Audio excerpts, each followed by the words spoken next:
Hello friends, पिछले video में हमने एक प्रश्न को हल किया था, जिस प्रश्न को आप स्क्रीन पर देख पा रहे होंगे। इस प्रश्न को हल करने के लिए हमने एक फार्मूला यूज किया था। आज इस वीडियो में उसी फार्मूला को ज्ञात करेंगे कि उसे कैसे ज्ञात किया जा सकता है। इस फार्मूला की सहायता से उस प्रकार के प्रश्नों को बहुत ही आसानी से बनाया जा सकता है। अगर आपने अभी तक उस वीडियो को नहीं देखा है तो आप उसे देख सकते हैं, जिसका लिंक डिस्क्रिप्शन बॉक्स में है। माना कि Q1 तथा Q2 दो धनावेश हैं जो बराबर नहीं हैं तथा उनके बीच का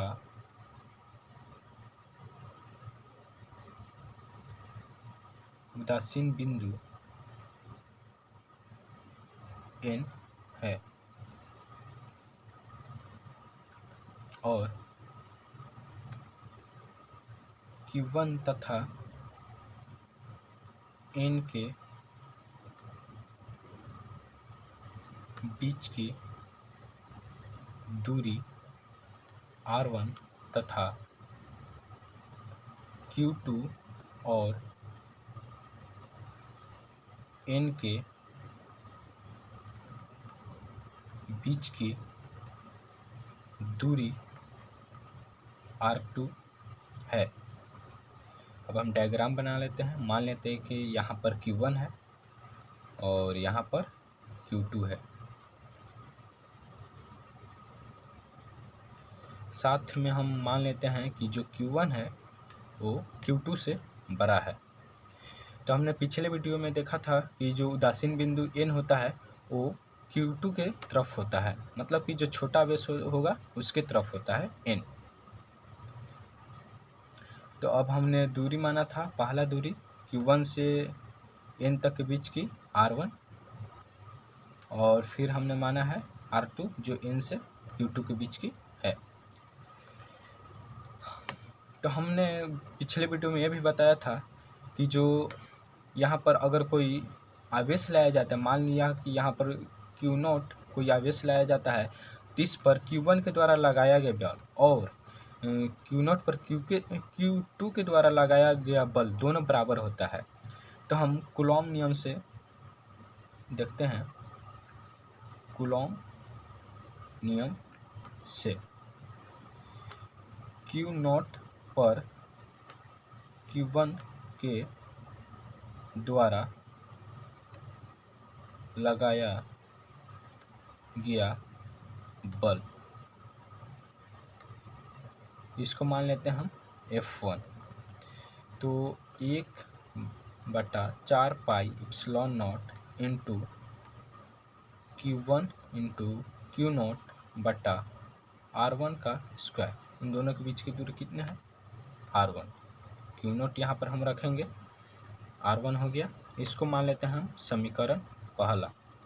फिर Q0 पर Q2 के द्वारा लगाया गया बल, इसको मान लेते हैं हम F2। ये हो जाएगा 4 pi epsilon not into Q2 into Q0 बटा R2 का स्क्वायर। इसको मान लेते हैं हम समीकरण 2। तो Q1 और Q2 के बीच में Q0 संतुलित रहता है। तो Q0 Q1 तथा Q2 के बीच में तभी संतुलित रहेगा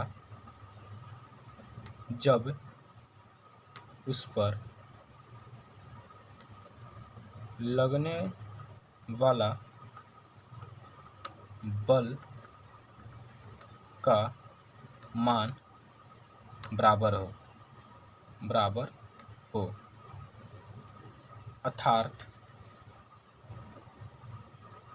F1 बराबर F2। F1 का मान क्या है? 1/4 pi epsilon not into Q1 Q0 बटा R1 का स्क्वायर बराबर, अब F2 का मान 1/4 pi epsilon not into Q2 Q0 बटा R2 का स्क्वायर। अब यहाँ पर इससे ये पूरी कट जाएगा और Q0 से Q0 पूरा कट जाएगा। अब बचेगा हमारा Q1 बटा R1 का स्क्वायर बराबर Q2 बटा R2 का स्क्वायर। तो अब हमें जो फार्मूला था वो अब हम प्राप्त कर चुके हैं। तो इस फार्मूला की सहायता से उस प्रकार के प्रश्नों को बहुत ही आसानी से बनाया जाता है। आशा करता हूँ कि आपको अच्छी तरह से समझ में आ गया होगा। धन्यवाद।